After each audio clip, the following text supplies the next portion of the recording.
Snow blanketed the city in silence as Christmas lights twinkled from every home except one.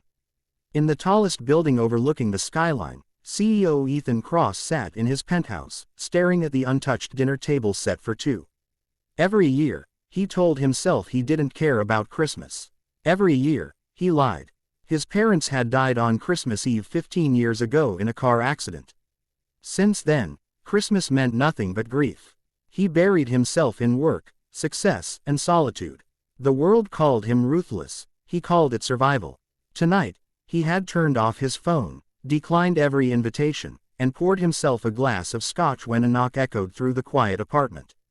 He frowned. No one ever came here uninvited. Who could it be at this hour? He muttered, walking toward the door.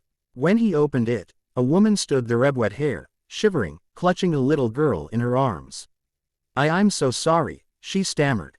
Our car broke down. We just needed somewhere warm to wait until help arrives. Ethan stared at them. She looked exhausted. Her daughter barely ate, her small face pale with cold. Something inside him softened. Come in, he said quietly, stepping aside. The warmth he'd forgotten. The woman introduced herself as Claire, a single mom who worked 2 jobs to provide for her daughter, Lily. Ethan offered them towels, hot chocolate, and a seat by the fire. As they warmed up, Lily's eyes sparkled at the giant Christmas tree in the corner, half decorated, gathering dust. You didn't finish it, she said softly. Don't you like Christmas? Ethan gave a small, bitter smile. Not really. Lily tilted her head. Mom says Christmas is when lonely hearts get a second chance. Her innocent words hit him harder than any corporate deal ever had. He found himself smiling for the first time in years. Claire noticed. You're alone tonight, she asked gently. He nodded. Been that way for a long time. Without asking, Lily climbed up and placed a silver ornament on the tree. Now it's not lonely anymore, she declared. Claire blushed, embarrassed, but Ethan only laughed softly. They talked for hours. About life, loss, dreams, and resilience. He learned that Claire's husband had abandoned her when Lily was just a baby, and she'd never let the hardship steal her kindness. Ethan found himself admiring her strength, her warmth, the light in her eyes that reminded him of everything he'd lost. A Christmas miracle. By midnight, the snowstorm had eased.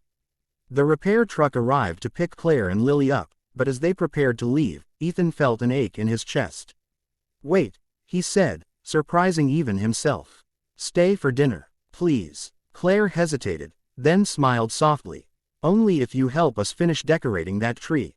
Together they hung ornaments, laughed at Lily's off-key singing, and shared stories over roasted chicken and cocoa. For the first time in 15 years, Ethan didn't feel the weight of loneliness. He felt home. When the clock struck 12, Lily handed him a small candy cane she'd taken from her pocket. Now you're part of our Christmas, she said brightly. Ethan's throat tightened. As they left that night, he watched them disappear into the snowy street, but the silence in his home felt different now. The next morning, he found a note on the table. It read, "Thank you for letting us in. You reminded us that kindness still exists. Claire and Lily." A year later, on Christmas Eve, there was another knock at his door. This time, Ethan opened it smiling. Claire and Lily stood there again, only now, they weren't strangers. They were family. And that night, under twinkling lights, the lonely CEO finally found the love and warmth he thought he'd lost forever.